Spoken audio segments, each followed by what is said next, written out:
Hello বন্ধুরা, আপনাদের সামনে একটা নতুন ফল নিয়ে আসলাম। পুরান ঢাকায় এই ফলটা সচরাচর দেখা যায়। এই সিজনে এই ফলটা প্রচুর দেখা যায়।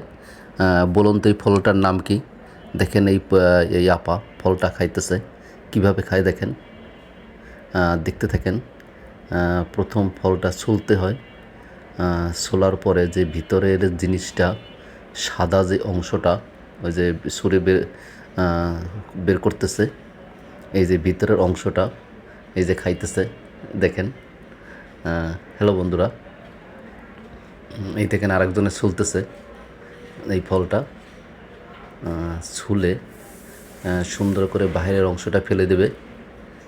ফেলে দেওয়ার পরে দেখেন এই ভিতরে যে সাদা অংশটা আছে, এটা খুলে বের করতেছে। এই যে বের করলো সাদা অংশটা, দেখেন এই যে এই সাদা অংশটা, এইটা এখন খাবে।